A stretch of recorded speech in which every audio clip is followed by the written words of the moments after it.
Boa noite, meus queridos irmãos da Igreja Batista da Fé, bem em especial os meus alunos, meus queridos alunos. Estou com muita saudade de vocês, saudade de todos, né? Estamos aqui por mais um domingo de quarentena, seguindo ainda nesse isolamento social, que acreditamos que em breve vai acabar e poderemos estar juntos novamente, né? Então, vamos prosseguir hoje com os nossos estudos da nossa série Conhecendo Deus Vivo, uma introdução à teologia sistemática, suas áreas elementares e essenciais, e estamos no nosso bloco final da teologia sistemática, o bloco da restauração, onde tratamos dos assuntos escatológicos, da escatologia, o estudo do fim dos tempos, né? Então, hoje nós estamos na nossa quarta aula, onde falaremos a respeito do milênio e sobre as ressurreições. Pois bem, na aula de hoje nós vamos tratar sobre esses dois assuntos que eles são interligados, né? Eles são essenciais para a compreensão da escatologia, o milênio e as ressurreições. E eu digo interligados por conta de o texto decisivo sobre o milênio, que é Apocalipse 20, ser um texto que fala a respeito dessas ressurreições. Então fica difícil eu falar do milênio sem citar as ressurreições, né? Poderia fazer em aulas separadas, mas eu vou me esforçar aqui para fazer numa aula só, tá bom? Se passar dos 50 minutos eu ainda não tiver falado das ressurreições, eu vou tratar as ressurreições numa aula em separado, mas eu espero que eu consiga tratar sobre tudo hoje, né? Então, nós trataremos os seguintes tópicos nesta nossa videoaula. Falaremos sobre o reino escatológico do Antigo Testamento. Você fala assim, nossa, Vinícius, mas o que tem a ver o Antigo Testamento com escatologia? Escatologia, Apocalipse, está no Novo Testamento, aí que você se engana. O Antigo Testamento é a base da nossa escatologia, né? No Novo Testamento nós vemos que há luz sobre uma escatologia que na verdade é do Antigo Testamento, né? Lembramos que nós trabalhamos numa hermenêutica complementar. O que isso significa? Que Antigo e Novo Testamento eles se complementam numa única revelação. Falaremos sobre o milênio como período de cumprimento do reino escatológico do Antigo Testamento e falaremos sobre as ressurreições e suas implicações. Pois bem, reino escatológico do Antigo Testamento. O que seria um reino escatológico? Seria realmente um reino no seu aspecto final, né? Um reino que se trata de um reino final, de um período de consumação da história, né? Marcando também o recomeço de novos céus e nova terra. Por isso que ele é escatológico e ele é profetizado no Antigo Testamento. Então, primeira coisa, nós temos que entender que pensar em um período de paz e prosperidade na terra sobre o reinado do Messias não é um assunto do Novo Testamento apenas. Muito pelo contrário, ele é um assunto do Antigo Testamento, né? Nós vamos ver alguns textos sobre isso. Antes mesmo dos pecados de Israel como nação e seu exílio, foi prometido que o cetro, ou seja, o reinado, o reino, né, não se afastaria de Judá, dando a entender que um descendente da tribo de Judá iria liderar Israel e todas as nações. A primeira menção régia nas escrituras, né, a primeira menção de um reino, nós encontramos já no finalzinho de Gênesis. Vamos abrir lá. Esteja com a sua Bíblia na mão, né? Durante toda a aula, por favor. Nem todos os textos eu vou irei projetar aqui. Então, no versículo 10, nas bênçãos proféticas de Jacó, né, onde Jacó vai ali entregando as suas bênçãos sobre todos os seus filhos, ele fala no versículo 10, o cetro não se arredará de Judá, nem o bastão de entre os seus pés, até que venha Siló, e a ele obedecerão os povos. Então perceba que da tribo de Judá, né, viria um descendente que reinaria para sempre. O cetro não se arredaria das mãos desse descendente e todos os povos lhe iriam obedecer, né? Lembrando que quando falamos de Antigo Testamento, falamos dessas promessas, estamos falando de uma maneira especial a respeito do povo de Israel, mas nunca jamais excluindo as outras nações. Terceiro ponto a considerarmos sobre o reino escatológico é que o exílio trouxe uma humilhação muito grande ao povo de Deus. o qual foi dividido, depois exilado e mantido em cativeiro, depois solto. E esse contexto de consternação e disciplina deu o pano de fundo às composições proféticas, né?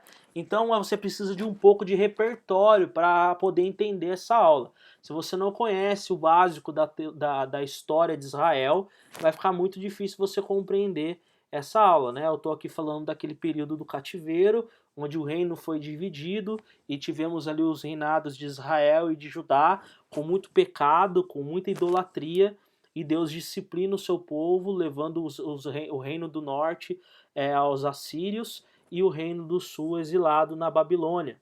Depois o reino do norte ele é espalhado pela terra e o reino do sul volta do cativeiro para reconstruir Judá, reconstruir a cidade de Jerusalém, os muros e o templo, mas não é mais a mesma coisa. Então esse contexto, esse é o pano de fundo da composição dos livros proféticos, que são o quê? Os profetas menores, aqueles livrinhos curtinhos, às vezes de um capítulo só no Antigo Testamento, sabe? Ageu, Amós, Obadias, e os profetas maiores, que são Ezequiel, Jeremias e Isaías. Né? Então, o exílio trouxe essa humilhação, mas esse contexto trouxe então essas composições proféticas. E foram nessas composições proféticas que é falado a respeito desse reino escatológico. Então, tais profecias, tanto as feitas antes como as feitas após o exílio, falavam a respeito de uma restauração espiritual, política, social e econômica do povo de Israel. O povo estava exilado, estava consternado, o povo estava pobre, muita gente tinha morrido. Eles estavam também com a vida espiritual deles também muito prejudicada por terem ficado muitas décadas no cativeiro, sem o culto, sem o reino, sem o culto, sem a adoração, sem os sacrifícios. Mas nesse período que esses profetas falaram a respeito dessa restauração. E era uma redenção holística por meio do Messias. Por que é uma redenção holística? Porque trata todos os aspectos da existência humana. Holística vem da palavra grego holos, que é tudo, todo, né? Então é algo que trata a respeito da parte espiritual, política, social e econômica do povo de Israel.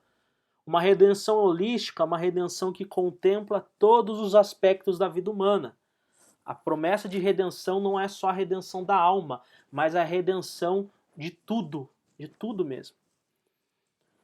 E esse momento de supremacia mundial de Israel foi descrito como um reino triunfante, o qual já tinha sido experimentado sob os reinados de Davi e Salomão. Ou seja, nos reinos davídico e salomônico, eles experimentaram um pouco do que seria esse triunfo, né? Mas, principalmente a partir de Salomão e depois os seus filhos e a divisão do reino e tudo mais, Israel deixou de triunfar, Israel deixou de vencer e começou a ser disciplinado por Jeová e a sofrer na mão das nações inimigas. Ou seja, tinha uma esperança de um reino escatológico, pois se dará ao fim de um tempo, iniciando entre o tempo de plenitude e destruição completa do mal e do pecado. Então, o reino de Davi e de Salomão foi uma amostra desse reino escatológico, onde nesse reino escatológico Israel será redimido, Israel será então restaurado e todos os seus inimigos serão destruídos. Então nós precisamos levar essas coisas em consideração. E por último, as alianças, né? As alianças de Jeová para com Israel dão um sentido de uma redenção holística em forma de reino. Houve vários pactos, o pacto com Noé, o pacto com Abraão, o pacto com o povo de Israel, né? A lei mosaica, o pacto com Davi e a nova aliança. Então esses pactos, quando eu não vou trazer aqui todos eles, não vou trabalhar eles aqui, né? Eu trabalhei um pouco eles na matéria de bibliologia com os irmãos, não sei se vocês lembram, mas esses pactos, eles trabalham todos os aspectos da existência humana. É impressionante. Então, essas alianças de Jeová para com Israel dão um sentido de uma redenção holística em forma de um reino. O que eu estou querendo dizer? Que o Antigo Testamento fala de um reino escatológico liderado pelo Messias, que é Jesus Cristo, a partir de Israel sobre todas as nações. Ou seja, é um novo mundo. É uma nova ordem mundial totalmente regida pelo Cordeiro de Deus, aquele que morreu na cruz pelos nossos pecados e voltará em glória. Então, nós precisamos levar isso em consideração, que o reino escatológico ele é um tema do Antigo Testamento.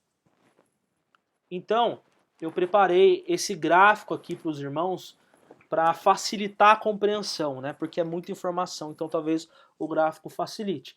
Então, o reino escatológico no Antigo Testamento é o período onde o Messias reinará sobre Israel e sobre todas as nações, cumprindo suas promessas e alianças com Israel, abençoando todas as nações e trazendo justiça sobre toda a terra.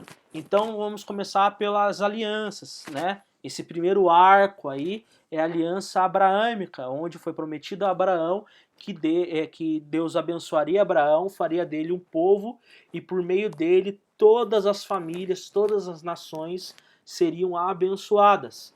Tivemos a aliança davídica, ou seja, já depois que o reino de Deus foi estabelecido ali em Israel, em Jerusalém, Deus faz uma promessa com Davi, prometendo, Davi, que era da tribo de Judá, né, de que jamais o cetro se afastaria, confirmando Gênesis 49:10 que nós acabamos de ler. Então, um descendente de Davi haveria de reinar sobre toda a terra.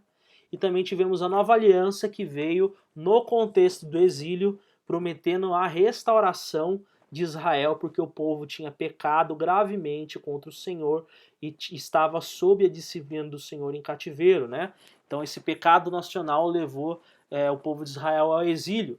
Mas esse pecado estava então resguardado, né? O povo estava protegido pelas alianças incondicionais de Deus. Haviam outras alianças, mas essas são as alianças bases e as alianças incondicionais. Então, o povo estava então resguardado por essas alianças. Então, nesse contexto de um povo pecador e indisciplina, porém, um povo que tem aliança com um Jeová gracioso e misericordioso, vem então as profecias de restauração. Perceba que essas profecias, elas estão de acordo com as alianças. Perceba que eu fiz esse eixo verde ligando as alianças às profecias. E dentre essas profecias nós temos profecias de restauração espiritual, profecias de restauração política, profecia de restauração econômica e profecia de restauração social. Então, em Oséias 3, 4, 5, nós temos um dos exemplos de uma restauração espiritual. Vamos abrir lá em Oséias. Para você achar com facilidade, você pode ir no índice da sua Bíblia, né, na primeira página, para você achar mais facilmente o livro de Oséias, que é um livro pequenininho.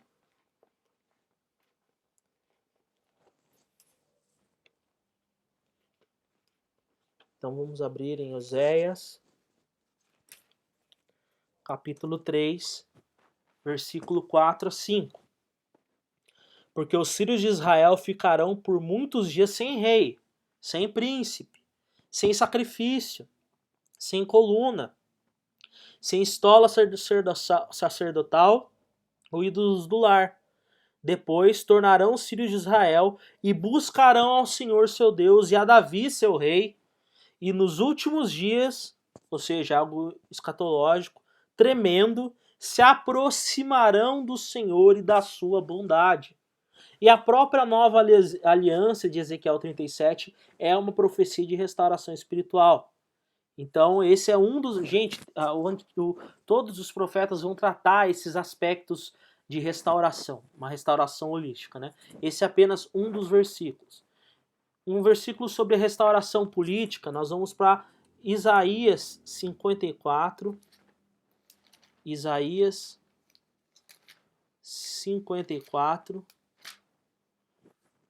versículo 10, onde fala: porque os montes se retirarão e os outeiros serão removidos, mas a minha misericórdia não se apartará de ti, e a aliança da minha paz será removida, diz o Senhor, não será removida, diz o Senhor, que se compadece de ti. Então, Deus viria a restaurar Israel como nação para sempre, né? E a paz deles com Deus jamais seria removida. Isso também é um aspecto espiritual. As coisas não se dividem muito em Israel, tá? Os aspectos políticos e espirituais, eles estão sempre andando juntos.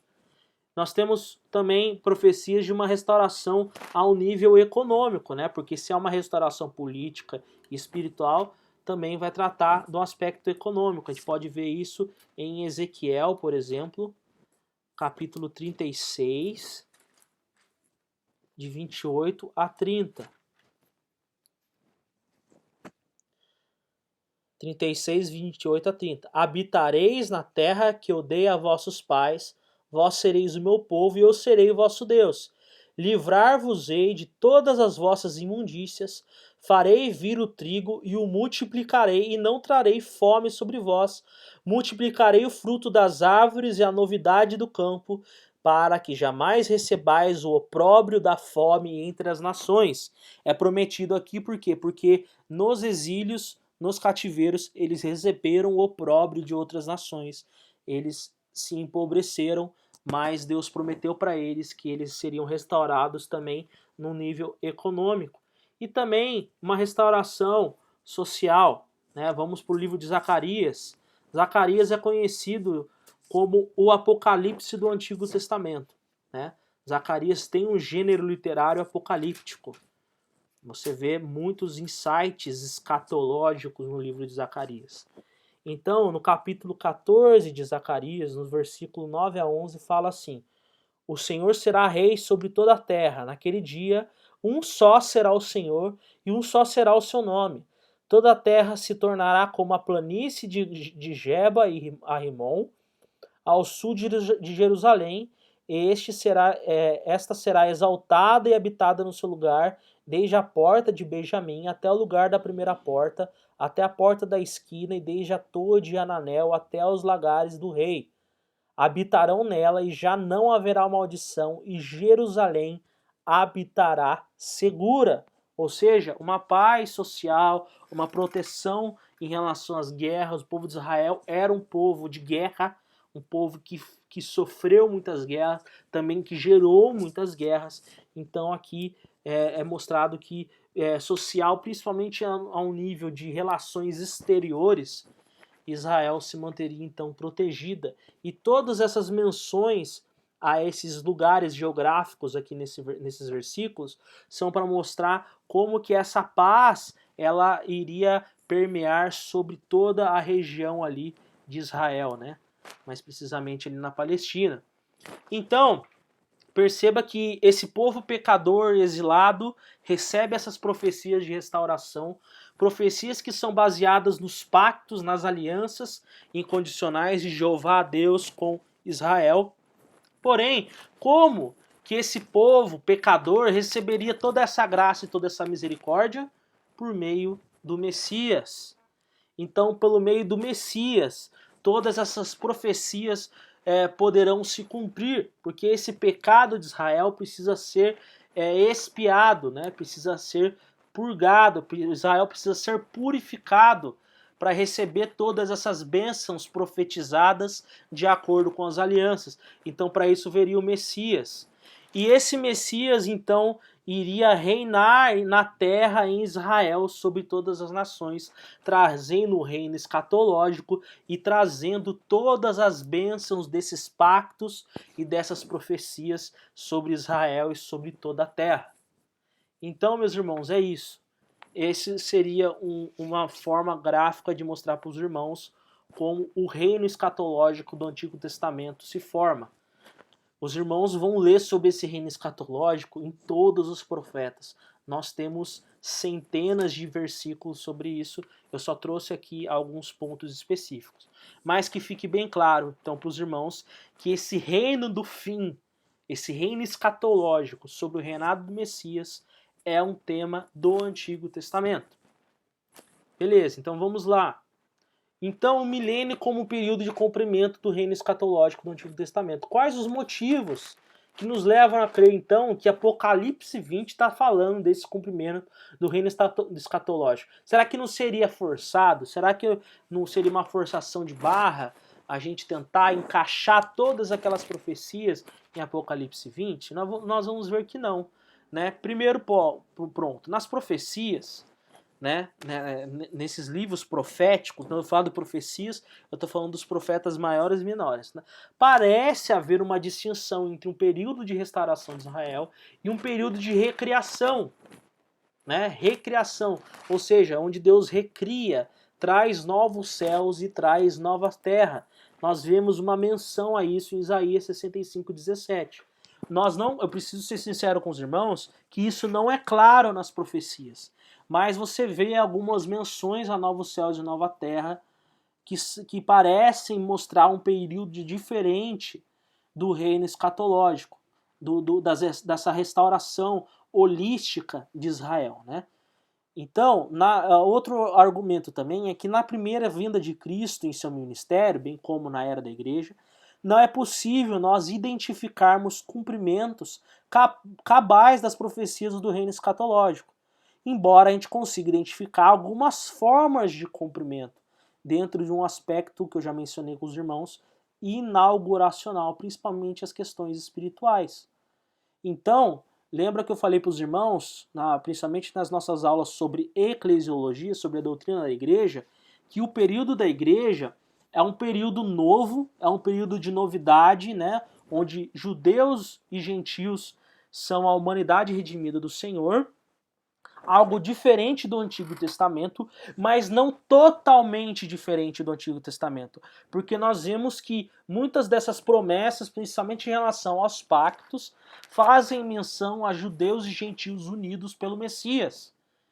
Então, nós não vemos no Novo Testamento Israel sendo restaurado politicamente, nós não vemos Israel sendo restaurado espiritualmente, muito pelo contrário, nós vemos Israel rejeitando o Messias, perseguindo e matando o Messias crucificado, né, sendo totalmente incrédulo a ele, mesmo ele tendo mostrado, mas nós vemos que alguns judeus começam a se converter, né? Então, se você tem judeus se convertendo, você tem um aspecto dessa redenção espiritual se cumprindo. O Novo Testamento também fala que Cristo reina. Então, embora ele não esteja reinando naqueles termos do Antigo Testamento, há um aspecto onde Cristo nós podemos considerar que ele está reinando. Lucas 11:20 fala, né, que se eu expulso os demônios, é chegado o reino de Deus. Em Atos 2, 16 e 21, os irmãos não precisam abrir, mas onde o apóstolo Pedro cita o livro de Joel a respeito do derramamento do Espírito, perceba que você não vê aquela profecia se cumprindo de uma maneira cabal, mas você vê aspectos dela se cumprindo. Porque ele estava falando a respeito do derramamento do Espírito Santo sobre toda a carne, sobre judeus e gentios. Essa parte eu sei que é um pouco difícil, irmãos, mas talvez eu consiga resumir ela com esse termo muito conhecido na teologia bíblica chamado já, ainda não. Ou seja, Jesus Cristo, ele já reina, mas ele ainda não reina da maneira como foi prometido no Antigo Testamento. Ou seja, há algo ainda por vir. Ele já reina, mas ainda não naquele aspecto pleno, completo, holístico prometido no Antigo Testamento. É o que a gente chama também de cumprimento inauguracional. Aquelas profecias, aquela redenção toda prometida, ela não se cumpriu cabalmente, mas elas foram inauguradas através da segunda vinda, da primeira vinda de Cristo, principalmente depois da sua morte e ressurreição. Então é o já, ainda não. Cristo já reina como prometido no Antigo Testamento? Não, mas ele reina. Então ele já reina, ainda não. Então esse é um elemento importante. Outro elemento que Apocalipse 20 fala sobre um período de reinado do Messias com seus santos sobre a terra, com Satanás preso neste período, e que este período antecede o período dos novos céus e nova terra. Nós temos uma intertextualidade aqui nesse bloco do capítulo 19 ao 21 de Apocalipse. Na verdade, há muitas referências, muitos referentes no Apocalipse ao Antigo Testamento. Então, Apocalipse 20 fala de um período do reinado do Messias. E fala de uma maneira como um reinado mais efetivo. Né? Então, vamos ao texto. Né? Vamos trabalhar esse texto um pouquinho, então. Né? Então, vi descer do céu um anjo. Ele tinha na mão a chave do abismo e uma grande corrente. Ele segurou o dragão, a antiga serpente, que é o diabo, Satanás, e o prendeu por 1000 anos. Lançou no abismo, fechou e pôs selos sobre ele, para que não mais enganasse as nações até se completarem os 1000 anos. Perceba aqui que é uma prisão de verdade. Né? Por mais que ele possa estar usando algum tipo de figura de linguagem aqui, está falando a respeito do impedimento efetivo das ações demoníacas. Depois disso, é necessário que ele seja solto pouco tempo. Versículo 4. Vi também tronos, e nestes sentaram-se aqueles aos quais foi dada a autoridade de julgar. Vi ainda as almas dos decapitados por causa do testemunho de Jesus, bem como por causa da palavra de Deus, tantos quantos não adoraram a besta, nem tampouco a sua imagem, e nem receberam a marca na fronte e na mão. E viveram e reinaram com Cristo durante 1000 anos. Ou seja, há aqui um estabelecimento de um reino milenar liderado por Cristo e pelos seus santos que perseveraram, que são os que se ressuscitaram previamente, ou seja, lembra da nossa aula anterior? Arrebatamento, a primeira ressurreição. Você só pode voltar com Cristo se você antes estiver com Ele nos céus. Não tem como. Se eles vêm para reinar com Cristo, eles já devem estar com Cristo. Então, o restante, versículo 5. Os restantes dos mortos não reviveram até que se completassem os 1000 anos. Esta é a primeira ressurreição. Então, se o restante dos mortos não reviveram até que se completassem os 1000 anos, após se completarem os 1000 anos, eles irão reviver, tendo que a segunda ressurreição. Então, esta primeira ressurreição é aquela que ocorre antes do reino milenar e para o reino milenar. E bem-aventurado, versículo 6, e santo, é aquele que tem parte na primeira ressurreição. Sobre esses a segunda morte não tem autoridade, pelo contrário, serão sacerdotes de Deus e de Cristo e reinarão com ele os 1000 anos. Então identificamos então que este milênio é o período do cumprimento das promessas do reino escatológico, principalmente porque ele faz aqui uma menção a uma espécie de um serviço sacerdotal. Então, quando você olha a história da redenção e toda a produção bíblica, canônica, né, do livro de Atos, dos livros do apóstolo Paulo e Apocalipse, você não encontra um período onde parece haver um ambiente perfeito, os termos perfeitos, tanto históricos quanto teológicos, para que aquelas profecias lá do Antigo Testamento de uma restauração holística ocorresse. Então, nós, pela lógica, olhando esse texto, olhando o ambiente que esse texto traz, de um reino escatológico, perceba que aqui nesse texto está falando de um reino escatológico. E no Antigo Testamento fala de um reino escatológico. Então, de uma maneira teológica e textual, a gente une esses dois textos, tratando então o milênio como o período do cumprimento das promessas do reino escatológico do Antigo Testamento. E logo em seguida, ou seja, no próximo capítulo 20 e no 21, é identificado que os restantes dos mortos ressuscitarão, Satanás e os demais seres das trevas serão liberados por pouco tempo para se rebelarem pela última vez e serem destruídos para que então novos céus e terra sejam estabelecidos após a destruição da morte e de todo o mal. Então, meus irmãos, embora esse texto seja difícil, ele traz termos que nos fazem pensar num reino escatológico, assim como o Antigo Testamento nos faz pensar num reino escatológico. E inferimos, então, que estão falando do mesmo reino. Aqui você vê exatamente uma hermenêutica complementar. É o Antigo Testamento se complementando ao Novo e vice-versa. Um não se sobrepõe ao outro, um não interpreta o outro, mas eles são interpretados lado a lado, porque nós entendemos que Deus se revela progressivamente através dos seus testamentos. Né? Então vamos voltar ao esquema do reino escatológico. Aliança abraâmica, aliança davídica e a nova aliança como a garantia de graça e misericórdia de Deus para com o seu povo e sobre todas as nações. Mas ao pecado nacional, ao exílio, que traz o ambiente das profecias de restauração espiritual, política, econômica e social. Cristo, então, por meio de Cristo, essas restaurações, essas profecias são cumpridas, e para que ele estabeleça o seu reino escatológico, reino que possui duas fases, um período intermediário chamado reino milenar e um período eterno que é chamado novos céus e terra, novos céus e nova terra. Então é isso, meus irmãos. Reino escatológico, reino milenar, estado eterno, novos céus e nova terra. Jesus Cristo é o que torna toda essa redenção possível, né? Você perceba que todos os aspectos da vida humana são redimidos aqui em Cristo.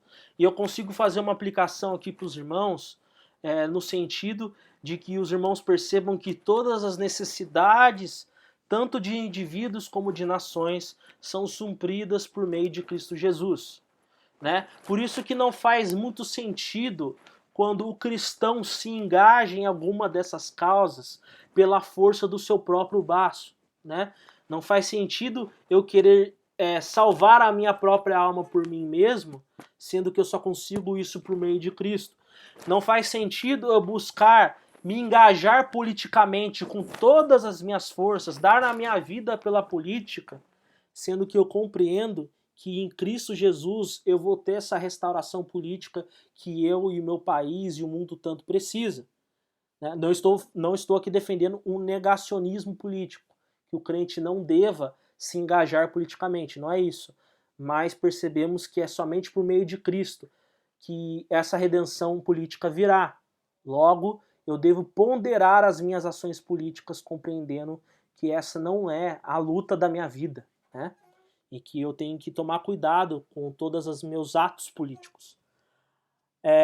Também essa redenção econômica, o aspecto econômico financeiro, também ajuda o crente a não se engajar nas suas necessidades econômicas, tanto sua quanto de terceiros, de uma maneira pela força do seu próprio braço, né? Achando que ele vai salvar a humanidade, né? Ou que ele vai ter uma estabilidade financeira, né? Ao ponto dele negar princípios da palavra e negar a sua própria fé e se mergulhar nessas causas, essas causas econômicas, tanto a nível individual quanto a nível coletivo. Ele tem que compreender que em Cristo Jesus ele vai adquirir essa redenção econômica tanto para a sua vida, para a sua família, quanto para a sociedade. Não estou negando a economia, mas isso precisa, essa esperança escatológica precisa nortear as nossas ações no presente. E também o aspecto da paz entre as nações. Sabemos também que nós devemos nos engajar nisso, e isso também tem muito a ver com política e economia, mas compreendendo que só Jesus Cristo salva e que trará paz sobre toda a terra, né? E isso mostra muito do que deve ser, como devem ser as nossas ações para os não crentes. A princípio, evangelismo. O que o mundo precisa é de Jesus Cristo. Então fica essa aplicação aqui. Antes de você querer se engajar em qualquer causa social, pergunte se você já está levando a palavra de Deus e o evangelho de Cristo Jesus para as pessoas. Então, por meio do Messias, nós temos todas essas restaurações. Lembrando que escatologia é sobre o quê? sobre esperança. Todos os nossos aspectos da vida são supridos e serão totalmente restaurados, redimidos por Cristo Jesus, onde ele já começou isso na obra na cruz, né, e cumprirá toda a restauração no seu reino escatológico. Então, terminado de falar então a respeito do reino do milênio, vamos falar sobre as ressurreições e as suas implicações. Que nós passamos ali, né, batemos o olho em Apocalipse 20 e vimos sobre duas ressurreições no texto de Apocalipse 20. Todavia, há mais textos bíblicos que confirmam isso. 1 Coríntios 15, de 20 a 24. Vamos abrir lá. 1 Coríntios 15, de 20 a 24.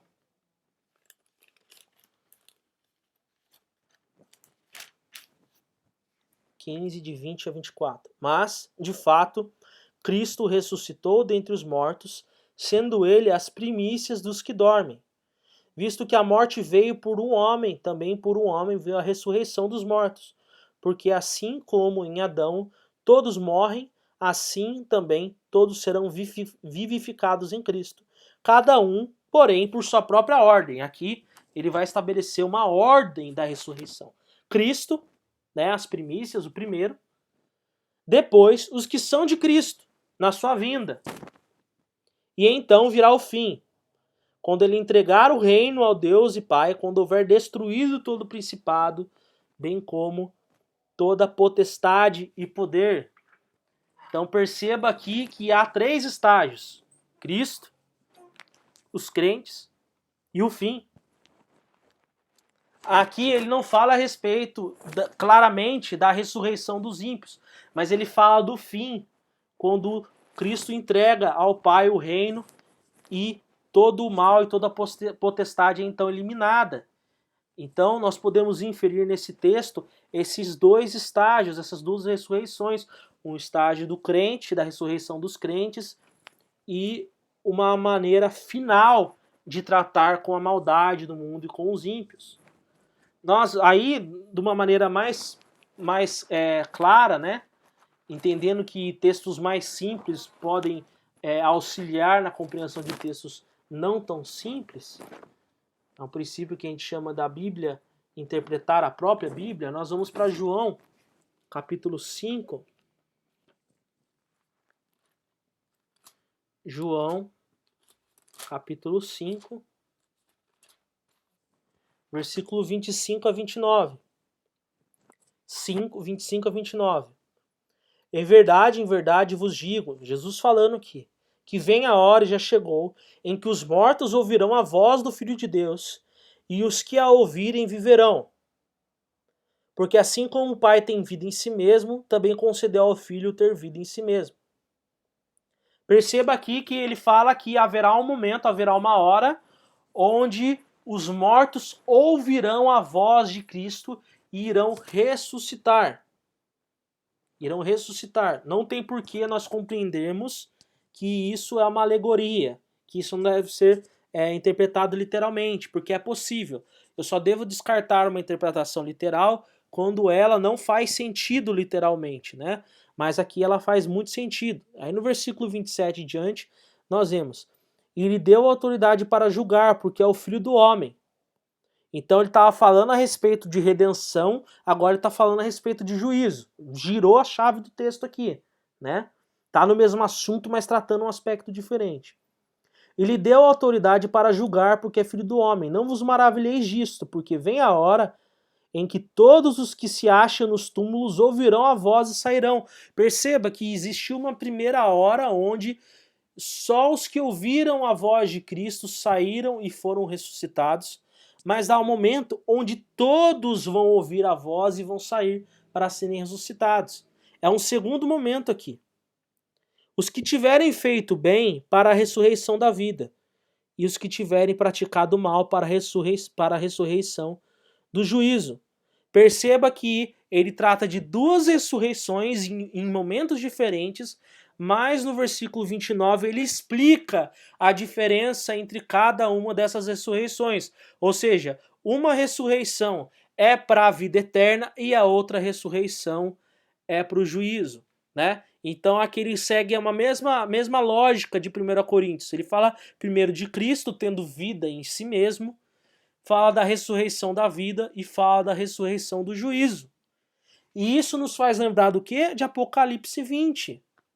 Porque Apocalipse 20 fala da primeira ressurreição que dá a vida eterna e fala a respeito da segunda ressurreição da morte eterna. Uma ressurreição para a vida, uma ressurreição para o juízo. Apocalipse ele fala que bem-aventurados são os que vieram na primeira ressurreição, porque esses vão reinar com Cristo e viverão eternamente com Cristo, mas os que serão vivificados após o período dos 1000 anos, eles serão ressuscitados para receber o juízo juntamente com Satanás e os outros seres das trevas e serão lançados no lago de fogo e enxofre, né? E sofrerão ali a morte eterna. Então, há essas implicações. Perceba como as ressurreições, elas cercam o milênio. Há uma ressurreição pré-milenar e há uma ressurreição pós-milenar. A pré-milenar é para a redenção, para a vida eterna, e a pós-milenar é para a morte eterna. Então, a conclusão: as promessas do reino escatológico do Antigo Testamento serão cumpridas no milênio, né? O qual é um período onde Cristo reina soberanamente de Israel sobre todas as nações, juntamente com seus santos, os quais são frutos da sua obra redentora e ressuscitaram, ou foram arrebatados, né, antes da grande tribulação. Após esse período, os que morreram sem Cristo ressuscitarão para receber o juízo divino, juntamente com Satanás e os demais seres das trevas. Quando eu digo após esse período, eu estou dizendo que a ressurreição dos que morreram sem Cristo ocorrerá após o milênio, né? Mas quem vai ressuscitar? Todas as pessoas que morreram sem salvação, tanto do Antigo quanto do Novo Testamento, quanto da Era Presente, tá? Da maneira como eu escrevi aqui, pode ser que você interprete que eu estou falando só daqueles que morreram após esse período. Não. Estou dizendo que após esse período haverá a ressurreição para o juízo sobre todos aqueles que durante toda a história da humanidade viveram rejeitando a Jesus Cristo, rejeitando a Jeová, rejeitando a salvação que vem de Deus. Então, meus irmãos, concluindo então a nossa aula, vamos voltar aonde? A nossa timeline escatológica, né? Onde começa toda a história na primeira vinda de Cristo. Porém, os irmãos aprenderam hoje que as promessas já são lá desde o Antigo Testamento, né? Nós temos, após a ressurreição de Cristo, o período da igreja. Porém, em algum momento, esse período da igreja encerrar-se-á com o arrebatamento da igreja e a ressurreição dos crentes já mortos, né? Como nós aprendemos na aula passada, em 1 Tessalonicenses 4, 16 a 18, né? Os que dormiram em Cristo ressuscitarão primeiro, e nós, os que estivermos vivos, seremos arrebatados e nos encontraremos com Jesus Cristo nos ares. Após esse arrebatamento, nós aprendemos que esse arrebatamento ele é pré-tribulacional.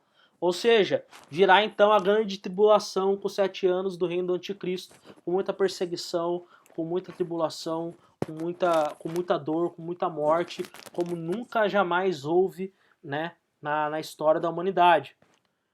Porém, haverá então, fechando esse ciclo da grande tribulação, a segunda vinda de Cristo com os seus santos, igreja convertidos da grande tribulação. Perceba que você só pode voltar com Cristo se antes você estiver com Ele. Então, essa segunda vinda é pré-milenar, por isso que nós somos pré-milenistas. Com a segunda vinda de Cristo, instaura-se então, estabelece-se então os tronos, o milênio, o reino milenar, onde Cristo reina com os seus santos durante 1000 anos, né? Eu comentei na aula passada que esses 1000 anos pode ser uma linguagem simbólica a respeito de um longo período, que não necessariamente 1000 anos, ou podemos interpretar também literalmente como 1000 anos, porque não é impossível que sejam 1000 anos literais. Mas, se não for 1000 anos literais, nós podemos ter certeza que é um longo período, que é uma linguagem simbólica para falar a respeito de um longo período, de um período muito grande realmente desse reinado. E após o milênio acontece então a ressurreição do juízo, como aprendemos em 1 Coríntios 15, né? Cristo, as primícias, os que estiveram em Cristo, e depois virá o fim. Então essas pessoas, todos os que morreram sem Jesus, ressuscitarão para juízo. Vindo então o juízo final, que nós aprenderemos na próxima aula, onde os que morreram sem Cristo, Satanás e os seres das trevas serão julgados e serão jogados no lago de fogo e enxofre. E veremos então novos céus e nova terra, onde não haverá mais dor, não haverá mais lágrima, não haverá mais choro. Por quê? Porque as primeiras coisas já foram passadas. Então é isso, meus irmãos. Que o coração de vocês se encham de alegria, porque Cristo venceu e vencerá. A morte não pôde o deter, e ele haverá de cumprir o seu plano redentivo sobre toda a terra, e reinaremos com Jesus em sua glória e majestade. Que Deus abençoe a vida de vocês, e vocês sabem que vocês podem contar comigo em relação às suas dúvidas. Foram muitas informações, eu consegui dar uma aula rápida, apesar de muito conteúdo, né? Provavelmente vocês vão ficar com dúvidas, mas por favor, eu estou à disposição. Podem me chamar. Eu demorei muito tempo para entender tudo isso, então eu não espero que vocês entendam de primeira. Então não se sinta constrangido se você não entendeu o conteúdo dessa aula de primeira, tá bom? Então vocês têm dois recursos à mão. Vocês têm a mim, vocês podem me procurar para tirar as suas dúvidas, e vocês podem assistir a aula quantas vezes vocês quiserem, assistir ela numa velocidade mais rápida, numa velocidade mais lenta, né? A fim de que você consiga interiorizar todo esse conteúdo e para que a sua vida seja edificada e seu coração se encha de esperança. Por quê? Porque Cristo venceu e vencerá. Que Deus abençoe a sua vida, tenha uma boa noite e uma boa semana. Até mais. Tchau, tchau.